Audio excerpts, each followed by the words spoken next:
Hello, and welcome back to Retrieving Sanity with your podcast host Keegan. And this is your podcast for all mental health, addiction, recovery issues, and topics. And today we have a special guest, and our guest is Christopher Birstler.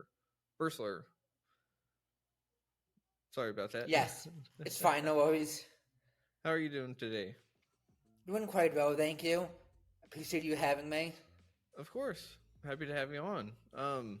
So can you tell me things about you, like how old you are, where you're from, stuff like that? I'm 34 years young. I'm based out of New York City. All right, cool. Um, Is that where like you're born and raised? Is New York? yes, I'm a New York native. Gotcha. Okay.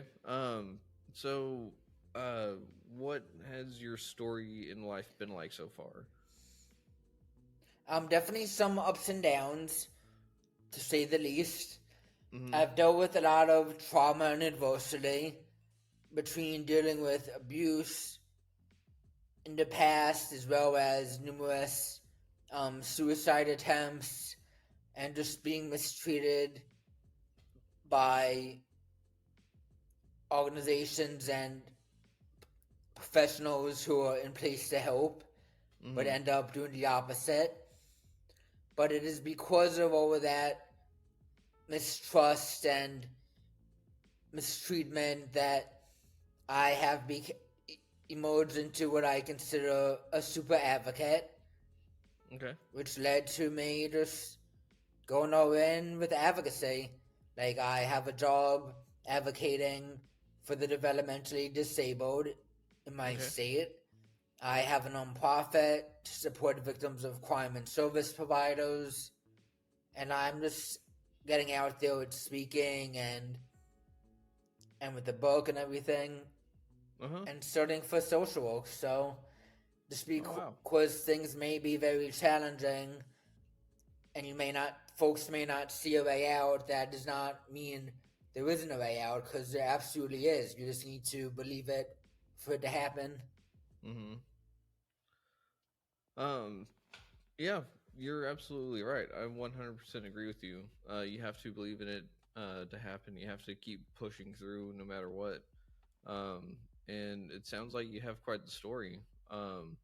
So, what was some of your suicide attempts? What did those look like, if you don't mind me asking? That's Um, fine. I'll just go into as much detail as I'm comfortable, I guess. you don't have to go into like a whole lot, but like, what really caused you to get to those points? Or do Just, you want to like kind of back up and just like start from the very beginning? I think chronological backing up might make most sense. Okay, we can do that. So take the wheel. Okay.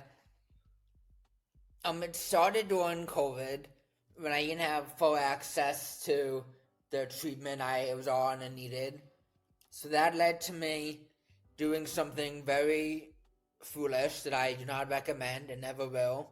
And that was I quit all of my meds cold turkey. Mm, And that ended up with me having intrusive thoughts that I knew I wouldn't act on them, but I had a really scary dichotomy of not being able to trust myself at the same time. mm-hmm. So I voluntarily admitted myself for treatment and was put on some meds, and that started the whole journey of my suicide attempts. And with COVID on top of that, it just was a spiral. Like, in and out, it was like a revolving door. I would either be admitted voluntarily on my own or involuntarily. I would get some minor med adjustments, be sent home, just for the same thing to happen again.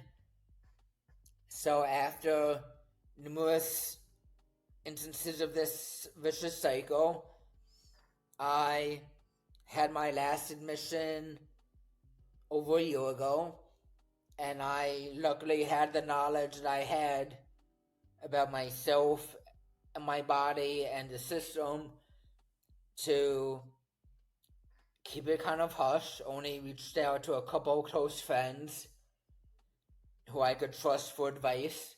And then I took myself to a hospital that was on a higher degree of. There was like a more reputable hospital when it comes to psych than other hospitals I've been in. Yeah.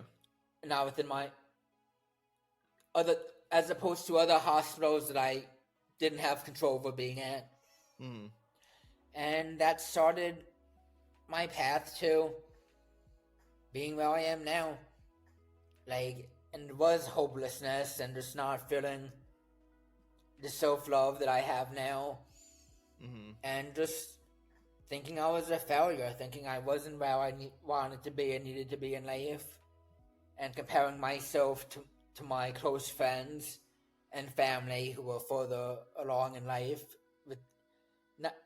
Let me take that back. Not further along in life, but in my opinion, further than I saw myself. But that really is subjective. Like, what's further to one person may not be further to another person and vice versa. So I ended up trying many therapists, more than 15 in the past couple of years. Oh, wow. Many weren't willing to see me, unfortunately, because of my history. They would just view me on paper as unstable or too high risk, even though in actuality I wasn't. So now I am with a therapist who seems to be a good match, and I found a prescriber for my medication who's an amazing match. And I don't know how that happened. Just through the grace of my higher power is all I can say. And I've been doing ketamine, medically supervised and controlled ketamine IV infusions. Oh, wow. And that's been an extreme game changer for me. And I really attribute that as the biggest win to why I'm as stable as I am and as well off as I am now. Really? Yup. It was incredible. Like, I'm a new person, literally. I feel like I'm nice compared to before. I'm softer, more motivated, have more insight. My nervous system is much more regulated. I'm not as panicky as I used to be. More self-control. Yeah. It's just really incredible how ketamine can positively affect individuals. And if I'm not mistaken, ketamine therapy is relatively new, right? For mental health, I believe so. Within the recent, few years or so, I don't have the exact time frame though, but ketamine has been used, I believe, for chronic pain longer than that. Oh, wow. Yeah, don't quote me though. I don't want to. But it has been around for a very long time. I know that. It's actually a general anesthetic that is used for surgery. Also known as like a horse tranquilizer. Exactly. So, it's interesting that something like that can have such a beneficial therapeutic effects. So it's just helped you out all around, right? Like, exactly. That's pretty awesome. Because I mean, I know whenever I was feeling way down in the dumps and hopeless and all that, as soon as I got even a little glimmer of hope, it was amazing. And I'm a totally different person than I was whenever I first started my journey of recovery. And so it sounds like really awesome that you're on your own. Because I mean, you're advocating for mental health and rights and just all of these things that you suffer from, and that's amazing because you kind of have to, like in my personal preference and opinion, if you want to advocate and really want to change something, you have to kind of experience it yourself. I'm a big proponent of that. I feel like it's through my lived experience that myself and others through their lived experiences are stronger advocates and more effective advocates. And Mm-hmm. I feel like we're taken more seriously sometimes if we have our own lived experience to validate what we're advocating for against. Mm-hmm. Um, so what are some of the hardships that you were facing trying to get mental health help? You said that there were some obstacles that you had with doctors and professionals. What kind of obstacles did you have? Because I know, like you said, you went through 15 therapists. Plus, Uh, so that's a crazy amount, but it's like because you have to find the right one for you. you do. Uh, and so that's really important, and I'm really glad that you actually did that. But there's a lot of work that goes into all this. So, uh, sorry, my question just kind of like escaped me. No worries, Um, take your time. I'm here. okay. But since you go through uh, this journey, you went through 15 therapists, and so you know the difficulties of it, so you can advocate to make it easier. So, what were some of the issues that you were facing that made you want to start advocating? Okay, I guess I'll start on the therapy end of the what we're talking about.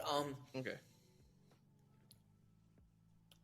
Um, over the recent years, I've developed a core set like of almost like requirements that I have in order for me to receive the most effective therapy.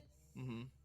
Then some of those are the therapist being direct with me in a compassionate way that's convicting if I need to hear it, and not pacifying and coddling me, letting me just and helping and actually challenging me. Mm-hmm. Then it was only until recent that I've had therapists who would do that. So that's one thing, and just I require a therapist to view me as equal to them, as a peer, which is how Mm-hmm. it should be, and to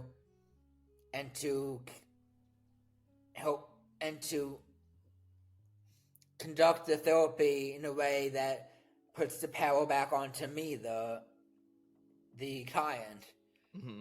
which I would refer to as being trauma informed, Mm-hmm. and that's something that and tendencies that aren't trauma informed can are actually some of my primary triggers, Mm-hmm. such as like feeling inferior, um, feeling invalidated, disrespected, and just among others. So when stuff like that isn't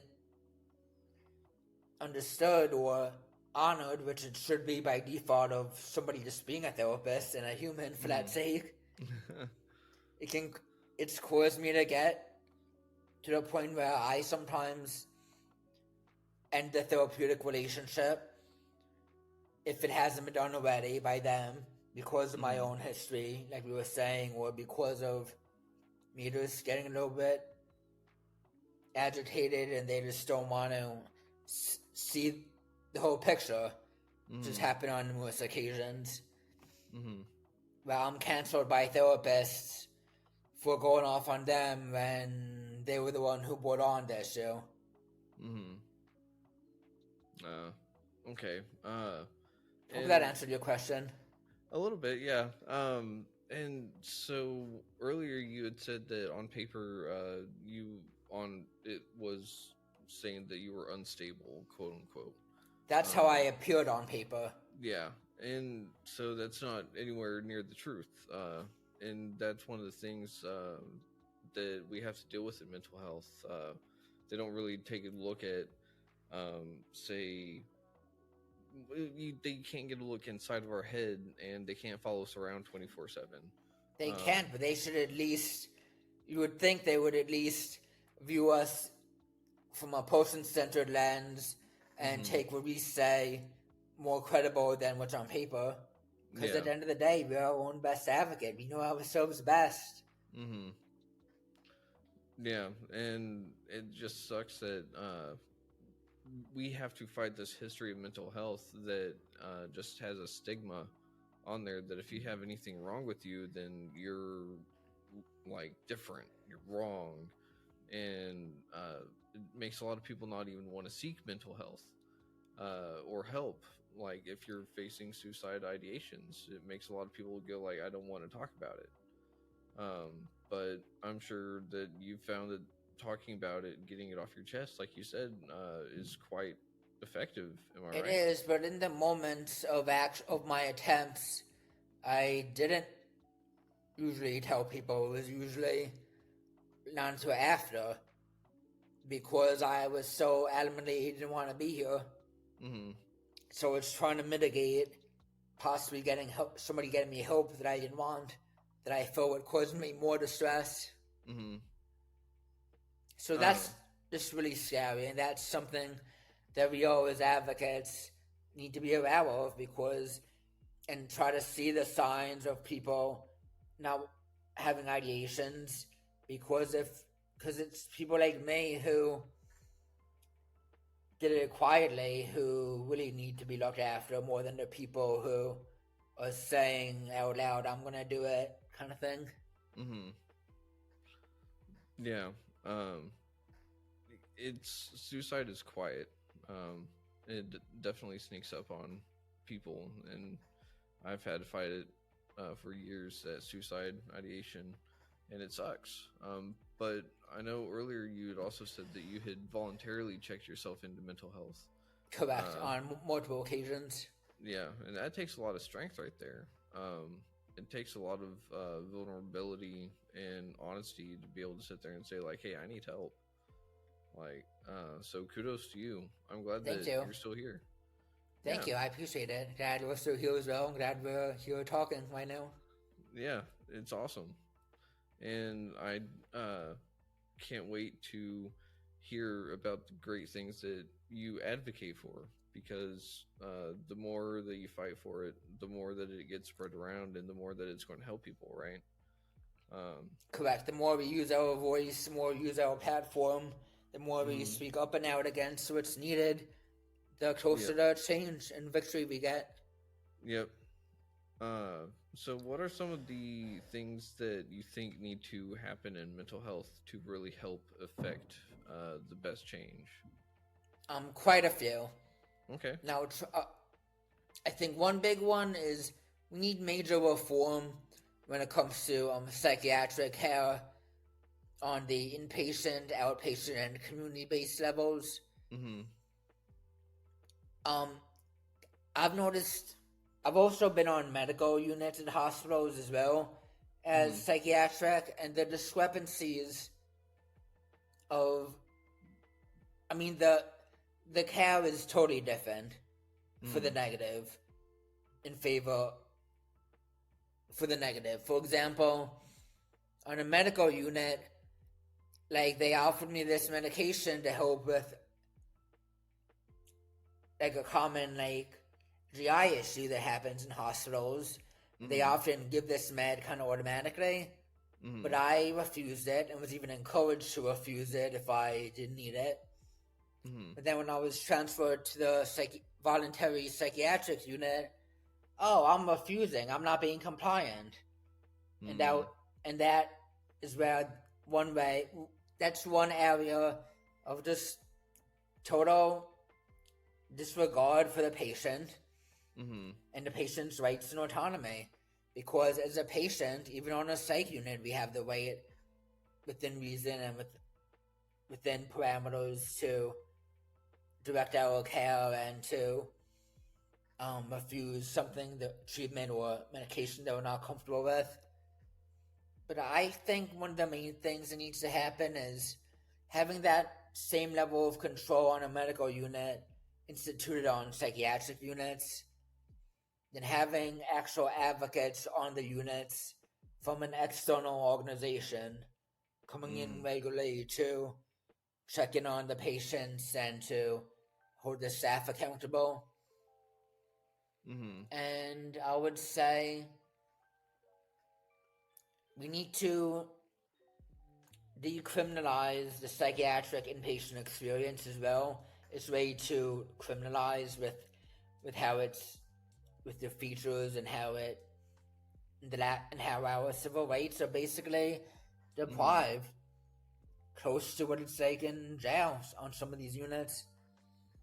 Like somebody who's sable should be able to have strings in their clothes, at least Mm-hmm. their pants, and and and there should be ways to keep people safe without dehumanizing their experience. And that's something I would really like to see changed and possibly do work on. Okay. Yeah, that's big. Um, you can't really take away someone's agency. Um, Taking that away really makes them feel less than. Um, because It I've been does. there, It's and not easy. no, and feeling less than is what keeps a lot of us right where we were, because we don't want to feel that way. Yeah, and that's one of my primary triggers, like I said, feeling less than, feeling Mm-hmm. inferior. Mm-hmm. And having those people decide what happens to us is really not cool.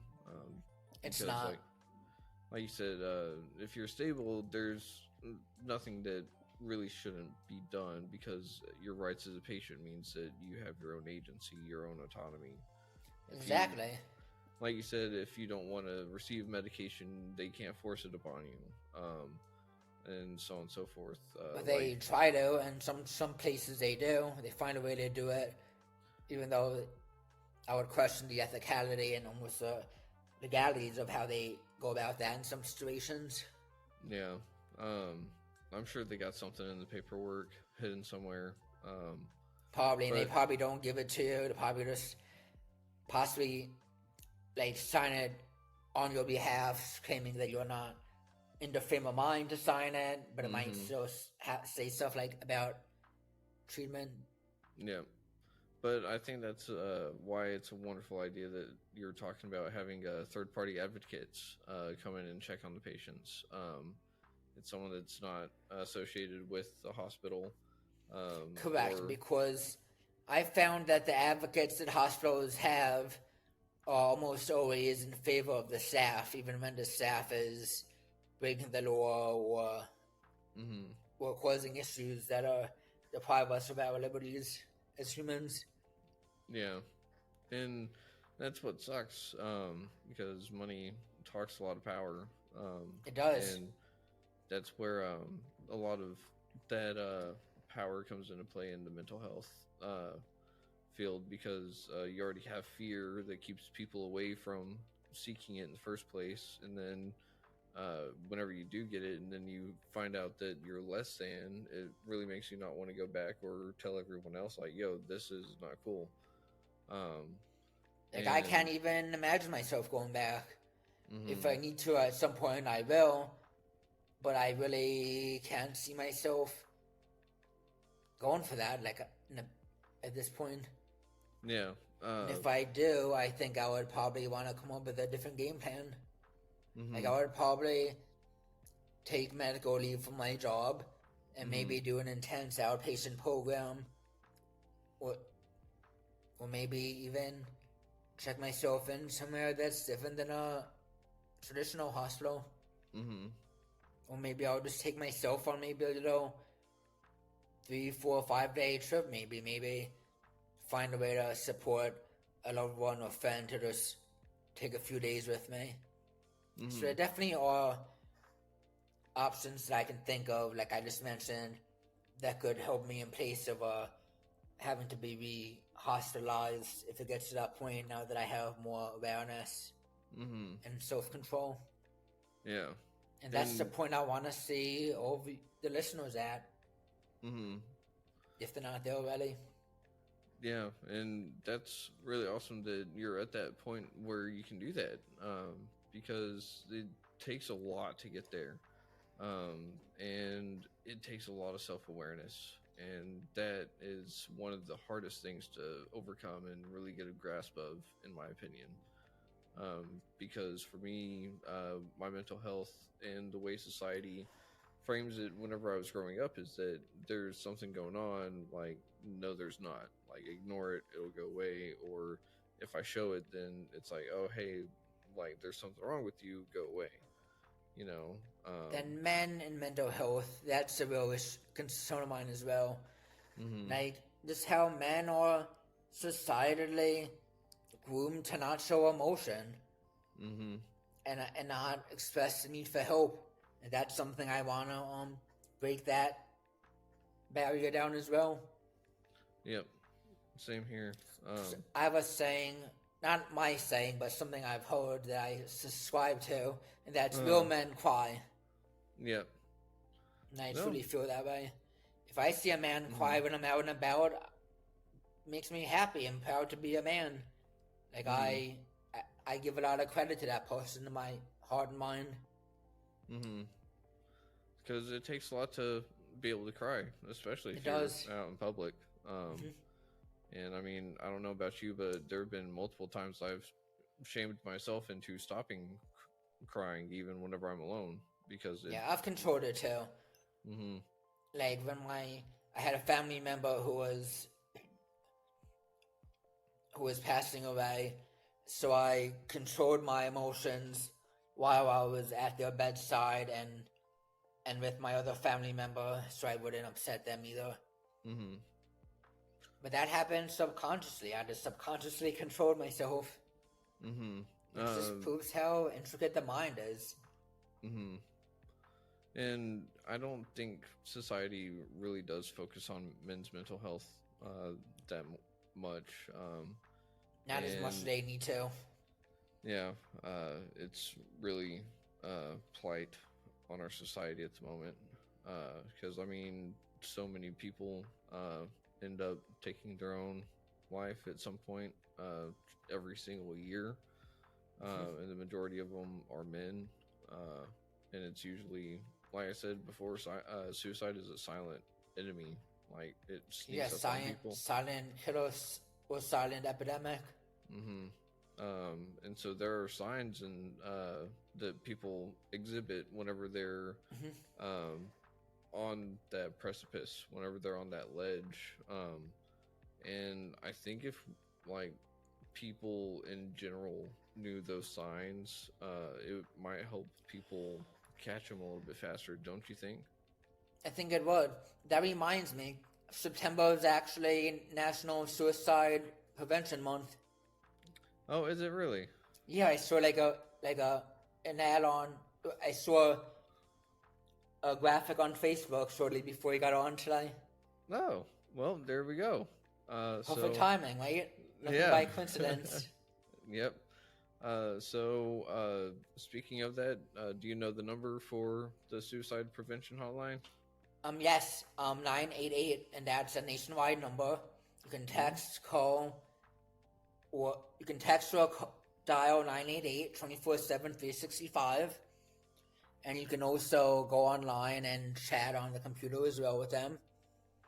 It's free, confidential, and from lived experience, I will attest that the last thing they do or even want to do is to get somebody out to you. Then they will go very far to not have to do that. Mm-hmm. As long as if you're willing to work with them and negotiate safely, and then they're usually willing to work with you as well to not have to get somebody sent out. And that's awesome. Because I don't know about you, but I have a fear of an ambulance being sent after me. Like, yeah, me too. Yeah, I've had that happen before. It's very, very triggering and traumatizing. Mm-hmm. It's like, yeah, no, I don't want that. Like, don't call that for me. So that's really cool that that they do that. Yeah, they do call when they need to to make that clear, but they try to avoid that at all costs. Mm-hmm. Because I don't know about you, but that would make me feel a little bit like less than, like you're taking my choice away. And it would, and I'll probably just lie to them. I'll probably just talk myself out of it. Yeah. If that happened, I'll probably pop some of my anxiety meds and then talk myself out of it when they came. Mm-hmm. But that's some of the things that's Sorry. You're That's one fine. of the things that I wish a lot of other people knew was that simple number 988. Yeah, and to trust them and not just let whatever like perceptions or opinions affect them from calling. Mm-hmm. Because if they need their help, it's better to take a chance and call. And even if they do end up sending support to your home, that would be from a place of good intention. Mm-hmm. And if it's not needed, then that would potentially be known once the services arrived. If it is needed, then somebody might be pissed at whoever called in the first place, but after the fact, Mm-hmm. I would hope that whoever received the help would appreciate it. Yeah, right there with you. Um, so one of the other things in mental health that I've kind of noticed is that aside from people being really quiet about it, Mm-hmm. and men suffering from it especially, is that it is actually starting to come about to where it's getting more normal to talk about your feelings. It is getting more normal to say get sober. It is getting more normal to take positive action in the terms of mental health. Do you kind of see this happening up in New York or like on your social media or anything? I do. I feel like You that's do. kind of a this like especially on social media and with like high profile individuals Mm-hmm. like celebrities and other high profile people coming out with diagnoses and even like bipolar people are Mm-hmm. coming out with publicly more than they used to. Mm-hmm. And in my opinion, that really does help contribute to people speaking out a little bit more. Is seeing other people like, hey, I know that person. Like they suffer with this too. Like I thought I was by myself on that. Um, or I know some people that they didn't really have ideas of what mental illness was Mm-hmm. until I was telling them like, well, anxiety is feeling uh, just like you are always being chased, like something's after you, like something really bad is going to happen. Depression is like not just being sad; it's having no energy, having all these negative thoughts. And as I was listening, this person was like, "Huh, I think I have that," you know. And it's like, well, I can tell you do because I can see it. But this person had no idea what it was, and it was mental health.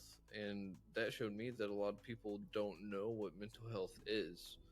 And so it shows that there's still a lot more talking to be done. And I think we're on the right track of it. We are Um, as a society, but there's a mhm, lot more work to be done though, like you said. mhm. So, what would the next step in getting positive word out there be, in your opinion? What would you do next? About mental health in general, Mm-hmm. I would say we need like society needs like a mass revolution of people with lived experience with mental health Mm-hmm. going out there like full force publicly, Mm-hmm. like online and on in person, Mm-hmm. just sharing hope and lived experience and giving options and resources, but also in person as well, like lobbying, meeting with elected officials, Mm-hmm.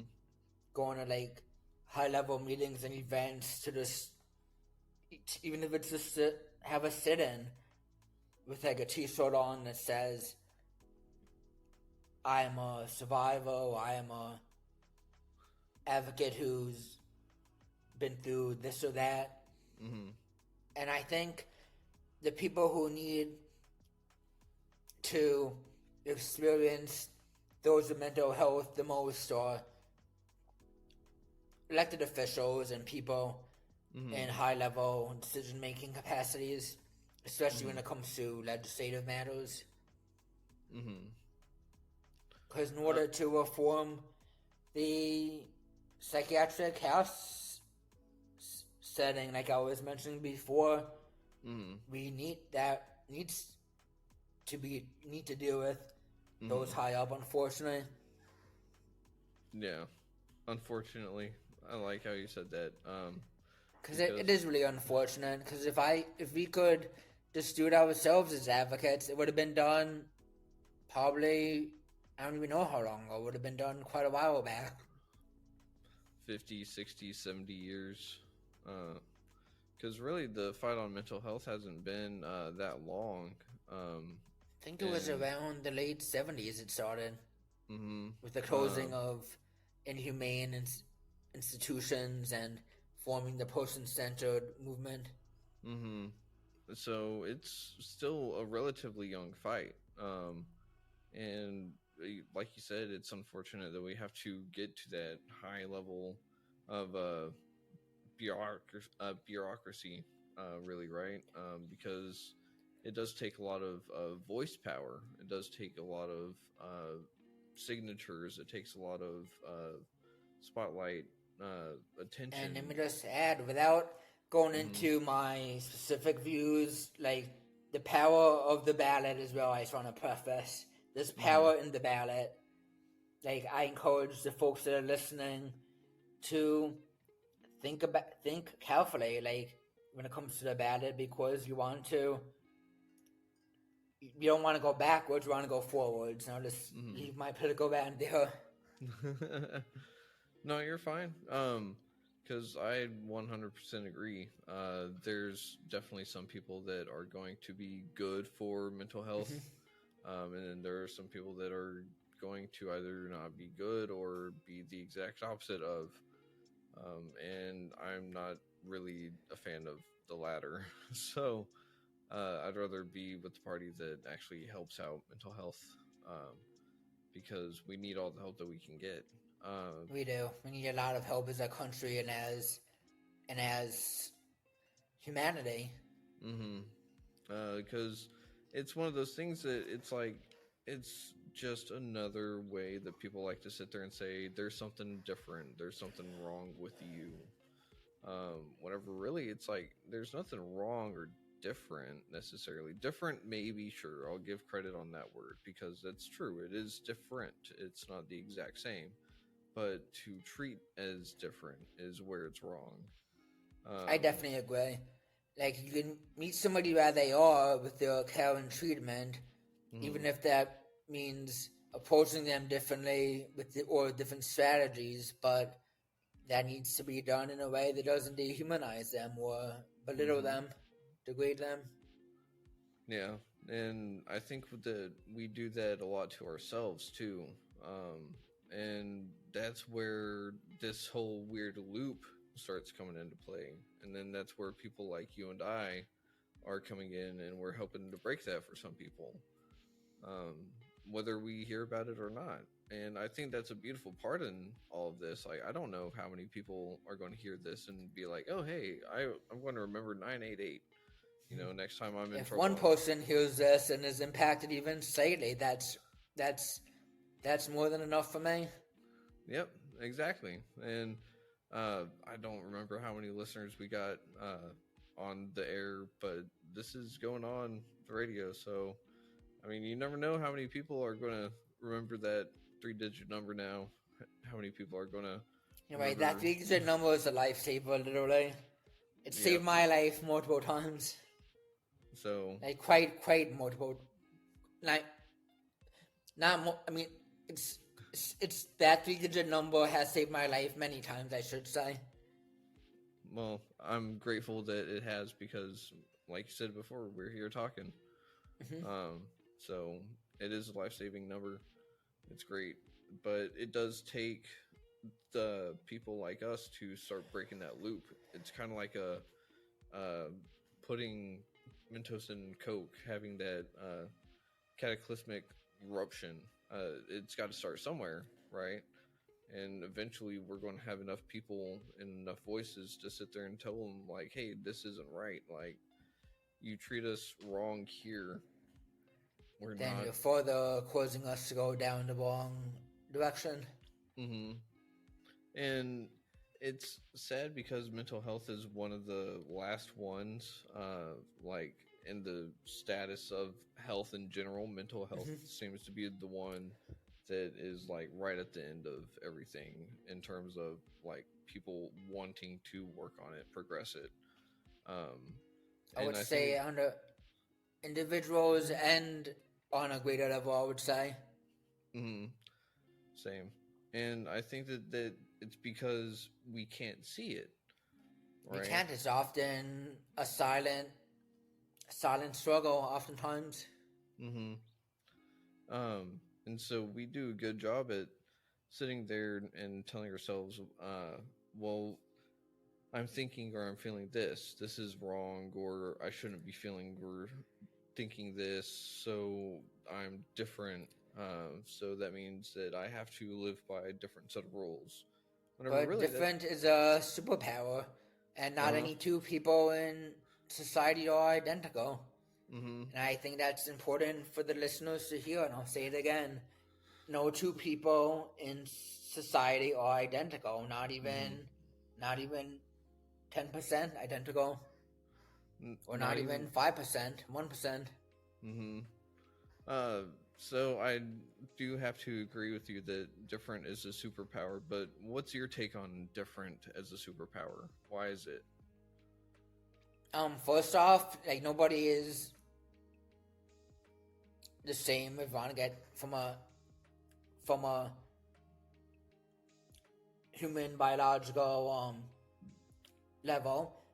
Mm-hmm. And also if more than one person was the same, then there would be less to contribute to society, and Mm-hmm. there wouldn't be society may not be as inclusive, and would not be as diverse, Mm-hmm. because diversity correlates to like more openness, more options, more change, more difference. And I view differences being different as a different perspective as well. Like we have different perspectives on how we see things, how Mm-hmm. we approach things. I think that's a good foundation. Okay, that's awesome though. Because like I said, I 100% agree. If everything were the same, then we wouldn't have anything different at all. Like if we want to get really technical, if everything were the same, everything would be a proton or a neutron or an Mm-hmm. electron. And Then professionals too, like therapists as well. No two therapists are the same. No two doctors are the same. mm-hmm. Maybe by credentials or training, but not by on the individual level as a Mm-hmm. human. Yeah, and that's one of the things that we have to deal with in mental health. So, me having to live with the label of being bipolar, ADHD, with a little bit of autism, with a bunch of anxiety, all these labels, if people see that label and then they see me, then they're like, oh, well, they already have this preconceived notion of how to treat me, or what to expect from me because of these labels, which I don't really think it should be treated the way I just described. I think it should be more like be aware of like this person is sensitive to this or Yeah, like something like that. somebody who's on the autism spectrum, like if you share that with a doctor or a provider, instead of them jumping to putting you in a box, they should be like, okay, maybe I should speak more slowly to him, or Mm-hmm. more calmly, or maybe I should be cognizant of if he gets overstimulated, or be ready and willing to help him regulate, or take a break as needed, and not Mm-hmm. be as aggressive with my questioning as I would be with another patient, for example. Mm-hmm. Um. So, whenever you say that, uh, working with therapists, you had to deal with a therapist putting you in the box before they even got to see you, um, because on paper you're unstable. So how did you kind of go about finding the right therapist for you? Over Or like, time, I've learned to divulge less from the divulge less out of the gate, mm-hmm. and to sometimes not even share certain things altogether for the time being. So build that level of trust, essentially. Exactly, before I divulge, build the level of trust and only divulge what I'm willing to when I'm willing to, if I'm ever willing to. Mm-hmm. And I think that that's a good way to go about it, though, because a relationship with a therapist is just like any other relationship, It and is. you can't just jump in head first and expect everything to be hunky dory, great all the time. You can't. Like my um current therapist, I don't even think knows the exact number of suicide attempts I've had. She knows Mm-hmm. I've had them. I don't think I discussed the exact number. Mm-hmm. And my psychiatrist doesn't know the most recent one either. Mm. And I had to keep that from him because I knew I was safe. I knew I was fine, although I wasn't in that moment. So if I told him, I could have been out of one of the best providers that I've had in so long that I really needed. Mm-hmm. And I could have been hospitalized as well, even Mm-hmm. though it was backdated and I was stable. Yeah. And that And just goes to show how broken the system is. mm-hmm. That you can lose your provider just by speaking out about it. Correct, and be involuntarily taken out of your home for something that's happened in the past that you're not even in crisis for. Mm-hmm. Yeah. So, well, I'm glad that you've actually found the healthcare team that you have nowadays, because it's really important for people to have if they need one. I just want to add, I don't condone being dishonest or not being transparent with healthcare providers. What I'm trying to say is know yourself and know when and when to share what. But by Mm-hmm. all means, if something is an issue, do not hesitate to share it. I'm not condoning that at all. Just had to Yeah. clarify that. Okay. Fair point. It's kind of like, um, well, I had an analogy and it decided to run off before I could say it, so it's probably best if I don't. Okay. Uh, but uh, one of the things that I wanted to touch back on was the thing that has started to change everything around for you was the ketamine therapy. Yes. So can you tell me a little bit about that? So that because I've heard about it, I don't know much about it. I'm sure other people listening have heard about it and have thought maybe it's right for them. What was it that made it right for you? Um, like you've already said that it's turned your life around. You're more positive. You're more upbeat. You have better thoughts. But like, what has just take me through all of the ketamine therapy story if you can. Okay. Um, Leading up to starting my ketamine journey, I was already doing a lot of work. I already had made quite a bit of progress. I was already regularly doing positive self-talk and had a pretty decent toolkit and of strategies to de-escalate myself. But I was still struggling with mood and emotional regulation Mm. and changing habits to a more healthy, better self. So I would say the biggest thing for me was knowing I would benefit from it, knowing it could potentially be a game changer, and then just being vulnerable and allowing myself to embark on the process. Because it was after that and after committing to my initial course of treatment that the rest is history. Mm-hmm. And it is a mind-altering drug. It can cause like a hypnotic kind of state, Mm-hmm. like where you have like out-of-body experiences and where you like go on like teleports to other places to meet people, see people, have interactions. Uh-huh. Like I actually flew over the Statue of Liberty in Manhattan during one of my ketamine trips. And I met a family member in the Holy Land with Jesus Mm-hmm. during one of my trips. So it definitely can have that effect. And the opposite as well. Like I had some fusions where I was having ideations.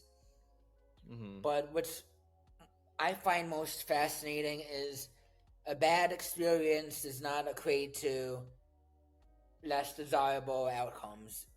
That's not the case at all from what I was told. Mm-hmm. Like it might not be pleasant in the moment if it's a bad experience, but it's still doing its job potentially. So just being vulnerable, trusting the process, and open-mindedness is a huge one. Mm-hmm. Like if I wasn't open-minded, I may have not had as good of a outcome because my mind may have been in one place and expected one thing that I could have manifested an outcome that was less desirable. Mm-hmm. And I'm sorry, was that was it something else that you asked, or did I answer No. your question? That's pretty much it. So would you recommend ketamine therapy to like anyone that's thinking about it, or would you just be like, I would recommend reach out to a clinic, have a consultation with them, and come to terms with the clinic if it's a good match. I'm not like qualified to say if I recommend it to people one way or another.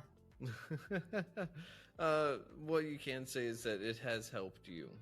Exactly, and there is hope through it, but it's basically an individual, I guess, decision and outcomes. Yeah, and like you said, you had a lot of work put into your mental health and well-being before you even started ketamine. More than I think I realized until after I started the ketamine. Yeah, and like that's one of the great things is that you can look back and you can see all this progress that you've done from point A to B to C and so on, and you're just sitting here and just a totally different person, and it's great because I mean, isn't that the point of seeking better mental health is to become a better version of ourselves? It is. Like, I consider myself reborn, like, rebirthed. Like, I'm a new creation. And that's just freaking awesome. Like, I can't tell you how excited I am to have you on and how just happy I am that you've called that number, that you've gotten ketamine therapy, that you've gotten all this self-help work put into yourself. It is just by far awesome and crazy. That means a lot to me. There really is light at the end of the tunnel, even if we don't realize it in the moment. Yeah, and you're advocating for mental health, and that is just way too cool. Like, you don't know, like, no one takes up that torch, you know? Yeah, a lot of oftentimes folks don't want to take up that torch that we're taking up, especially those who are male identifying, such as you and I.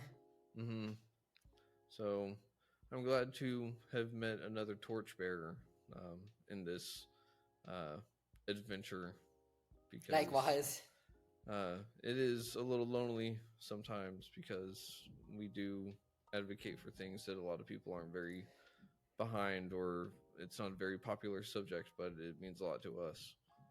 So it's just really nice to be able to meet someone of like-mindedness and same goal, essentially. So I would have to agree. Like, when two or more are gathered together, that's when real action can occur.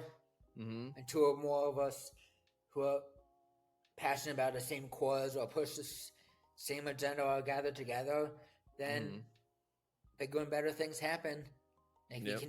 we can't do as much as we want alone, unfortunately. Yeah, but that's the power of teamwork, the power of community.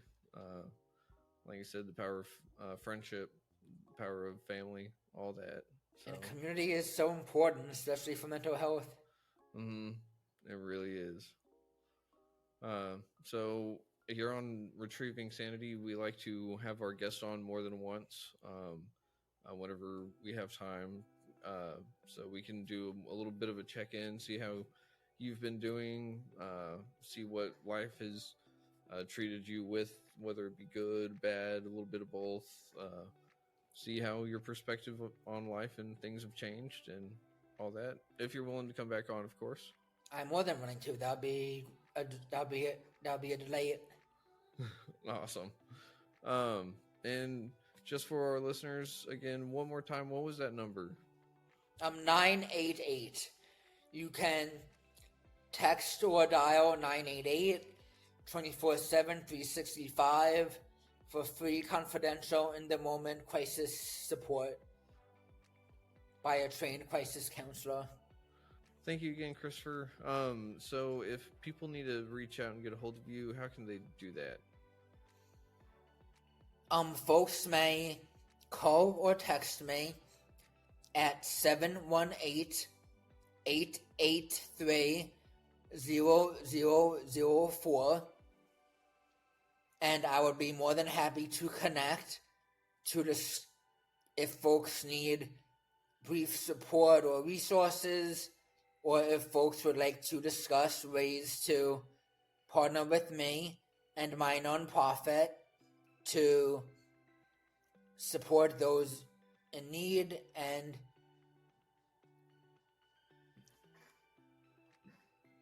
thank you. Thank you very much.